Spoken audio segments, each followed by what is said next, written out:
സർവകലാശാല VC നിയമനത്തിൽ സമവായം വേണമെന്ന് രാജ്ഭവനിൽ നടന്ന ചർച്ചയിൽ മന്ത്രിമാർ ഗവർണറോട് ആവശ്യപ്പെട്ടു. തീരുമാനങ്ങൾ ഏകപക്ഷീയമാകരുതെന്നും സുപ്രീം കോടതിയും ഹൈക്കോടതിയും നിർദ്ദേശിച്ചത് പ്രകാരം യോജിച്ച് വേണം തീരുമാനം എടുക്കാനെന്നും മന്ത്രിമാർ ഗവർണറെ ധരിപ്പിച്ചു. അതേസമയം താൽക്കാലിക VC നിയമനം സുപ്രീം കോടതി ഉത്തരവ് പ്രകാരമാണെന്ന് രാജ്ഭവൻ വ്യക്തമാക്കി. ചന്തു ചന്ദ്രശേഖർ ചേരുന്നു വിവരങ്ങളുമായി.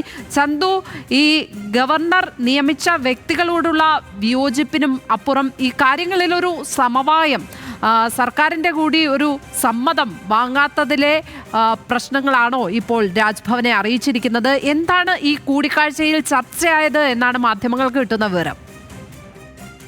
നമുക്ക് മനസ്സിലാവുന്നത് താൽക്കാലിക VC, അതായത് ഡിജിറ്റൽ സാങ്കേതിക സർവകലാശാലകളിൽ താൽക്കാലിക VCമാരെ നിയമിച്ചത് സുപ്രീം കോടതിയുടെ ഉത്തരവ് പ്രകാരമാണെന്ന നിലപാടിലാണ് ഇപ്പോൾ രാജ്ഭവൻ ഉറച്ചു നിൽക്കുന്നത്. നേരത്തെയും അക്കാര്യം ചൂണ്ടിക്കാട്ടിയാണ് ഈ നിയമനവുമായി രാജ്ഭവൻ മുന്നോട്ട് പോയത്. സർക്കാർ അതങ്ങനെയല്ല, ഒരു പട്ടിക നൽകിയിരുന്നു, 3 അംഗ പട്ടിക നൽകിയിരുന്നു. ആ പട്ടികയിൽ നിന്നും VCമാരെ നിയമിക്കണമെന്ന ആവശ്യം ചൂണ്ടിക്കാട്ടിയിരുന്നു. മുഖ്യമന്ത്രി ഇത് ചൂണ്ടിക്കാട്ടി, സുപ്രീം കോടതിയുടെ ഉത്തരവ് ചൂണ്ടിക്കാട്ടി തന്നെ മുഖ്യമന്ത്രി ഗവർണർക്ക് കത്ത് നൽകിയിരുന്നു. പക്ഷെ അത് പരിഗണിക്കാതെയാണ് ഗവർണർ ഈ തീരുമാനവുമായി മുന്നോട്ട് പോയത്. അതിൽ ഉറച്ചു നിൽക്കുന്നു എന്ന് തന്നെ വേണം ഇപ്പോൾ പ്രധാനമായും കരുതാൻ. ഇന്നത്തെ ഈ മന്ത്രിമാരും ഗവർണറുമായുള്ള കൂടിക്കാഴ്ചയിൽ മന്ത്രിമാർ പ്രധാനമായും നിർദ്ദേശിച്ചത് ഒരു സമവായത്തിലൂടെ ഗവർണർ മുന്നോട്ട് പോകണമെന്ന ആവശ്യമാണ് മന്ത്രിമാർ ഉന്നയിച്ചത്. തീരുമാനങ്ങളും ഏകപക്ഷീയമാകരുത്, അതായത് ഗവർണർ ഉദ്ദേശിക്കുന്ന തരത്തിൽ മാത്രം. ഇപ്പോൾ ഈ താൽക്കാലിക VCമാരെ നിയമിച്ചതടക്കമുള്ള കാര്യങ്ങൾ ഏകപക്ഷീയമായാണ് ഗവർണർ നിർവഹിച്ചത്. അത്തരത്തിൽ നിയമനങ്ങൾ ഏകപക്ഷീയമായി പോകരുത് എന്ന ഒരു ആവശ്യമാണ് മന്ത്രിമാർ പ്രധാനമായും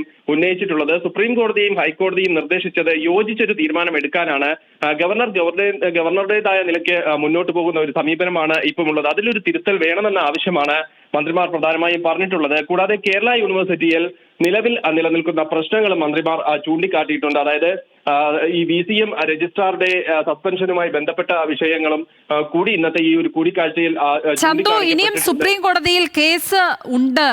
അപ്പോൾ സർക്കാർ എന്ത് നിലപാടായിരിക്കും ഈ VCമാരുടെ നിയമനത്തിൽ എടുക്കാൻ സാധ്യത കോടതി?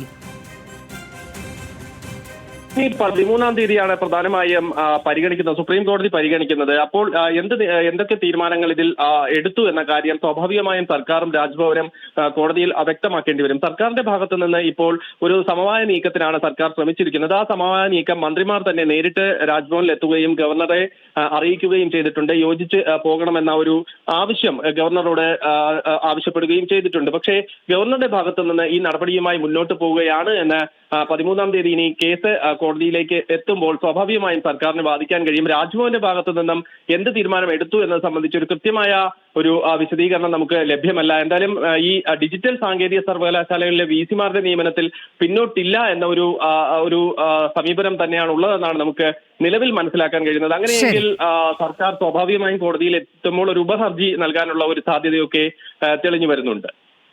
ചന്തു ചന്ദ്രശേഖറാണ് തിരുവനന്തപുരത്ത് നിന്ന് വിവരങ്ങൾ പങ്കുവച്ചത്.